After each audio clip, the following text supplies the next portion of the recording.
Hello everyone, my name is Bethany Stevens. This is my digital project video for our English World Literature class.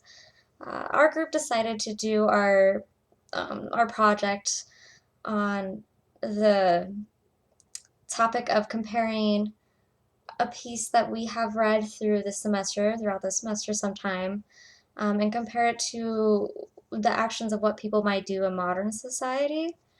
For my presentation, I chose to do this way for the Gas, Ladies and Gentlemen by Borowski. I don't really want to try saying his first name because I might butcher it. Before I get into talking a little bit about the story, I kind of want to talk about Borowski's life history. So he was born on November 12th of 1922, and he died on July 1st of 1951. And sadly, he died because he committed suicide by gas. Um, a lot of his work and his poetry was focused on the theme of World War II. His stories dealt a lot with his own experiences as a prisoner. He was a prisoner at a concentration camp. Auschwitz is this particular one. He went through many hardships in his life as well. He did not come from a very wealthy family, and all this is stated not in the story, but in the right before the story in our textbook. It gives you the explanation of kind of Borowski's life. Um, but anyways, he did not come from a wealthy family, and our textbook states that his father was a laborer who was sent to a labor camp in Siberia, and his mother was actually deported from the country, and all this occurred when Borowski was very young. He was left ultimately to be raised by an aunt, and later he was captured and he was sent to a concentration camp during World War II. All right, so Borowski's story. I don't want to read his story to you, his whole story, because that would pretty much take up my whole video. And I would hope everybody did read the story because it was a requirement for the semester. But anyways, Borowski's story, This Way for the Gas, Ladies and Gentlemen, can be a hard story for a lot of people to read and a lot of audiences to take in. For me, it was pretty emotionally hard just because of some of the graphics he explained, and some of the events that took place.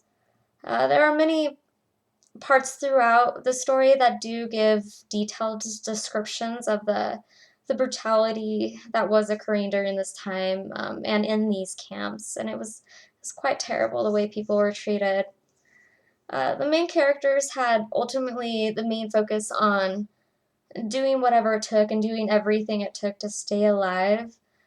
Some readers, in the beginning of the story, some readers might find the main character's actions to be maybe somewhat unfair or selfish. There's a part where um, they talk about people laying around and the lice that is affecting them, and people are starving. There's not proper food or proper clothing, and people are running around naked. It's a terrible situation, and the main characters in the story had pretty much they were working for the Nazis, and it ensured their survival. They were able to find clothing to put on. They were able to obtain extra food to help them stay alive, and they didn't really share this extra food with other people who were in the camps. And they talk about that a little bit in here, and it kind of, you can kind of feel the emotional, like, kind of barrier, if you want to call it, that they wanted to share their food, but at the same time they wanted to stay alive. And taking into considerations the depth of the events that were taking place in reality at this time and at these camps, committing such actions as these characters did, overall did ensure their survival, did ensure they were going to get enough food and, to stay alive and be covered from the environment. So their overall mindset was on life, it was on survival, and it was on the hope and, faith that they were going to stay alive. So it's hard to say or compare if someone from today's society would commit the same actions as some of the characters did in this story. I do think if it came down to it, to be in the position to have to choose life or death, most anybody's going to do whatever it takes to stay alive. And I do believe even if that person had to do kind of what the characters did in this story and they had to become the enemy's workers, or kind of in a way a slave if you want to compare it to past history events. I think somebody would do that kind of in modern society if it did ensure that they were going to stay alive, they were not going to die, and they were going to be able to hopefully one day move on from this like Borowski did. Well, I would hope there's a part in the story that kind of emotionally got to me. It just really, it was a terrible thing. It's the part where Borowski explains how this woman pretty much was abandoning her child so she could stay alive. And that is explained on page 703 through 704.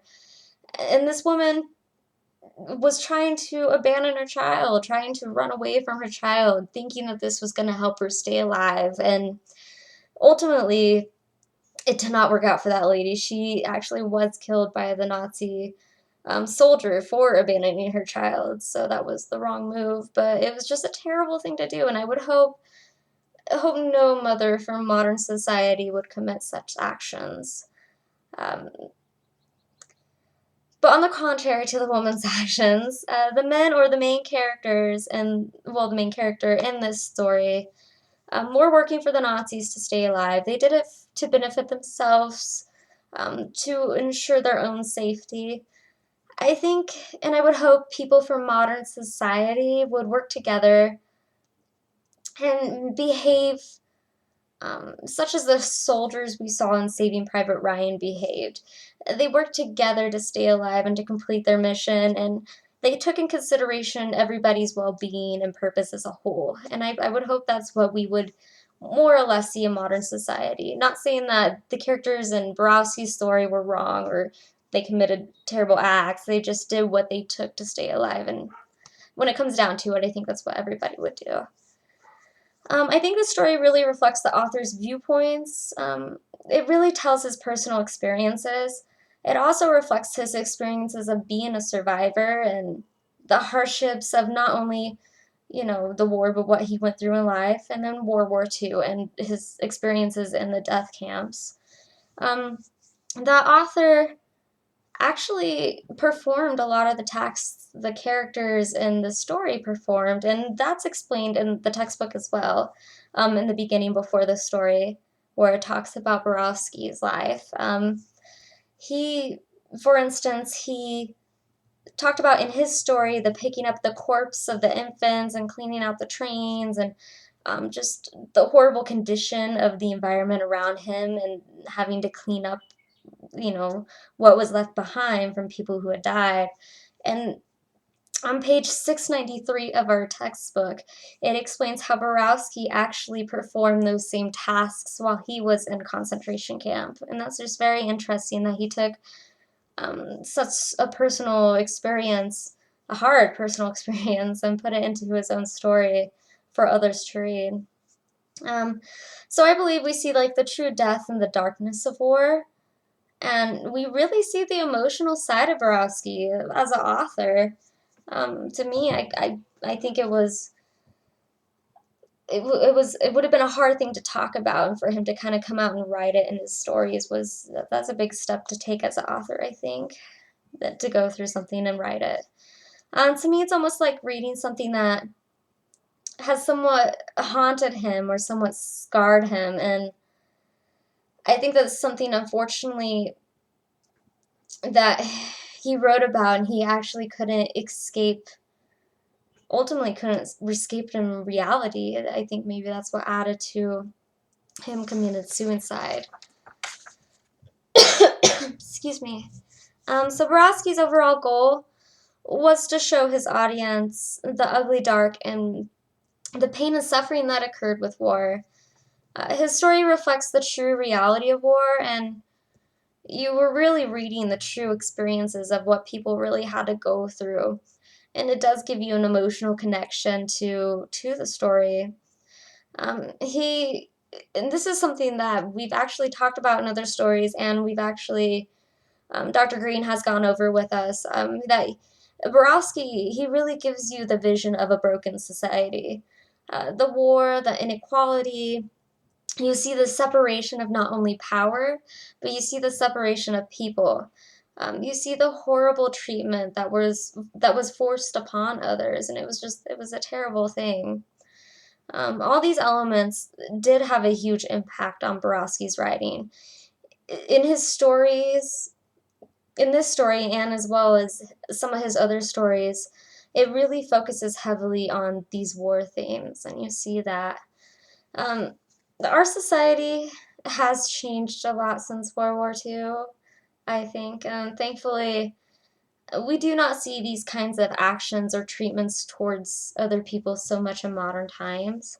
I know that there are parts of war that still do occur that are still ugly and terrifying, and it's just not, I don't know. We shouldn't be enduring, but I don't think it's anything as the extent as World War II was and the treatment that the Jewish society and culture endured.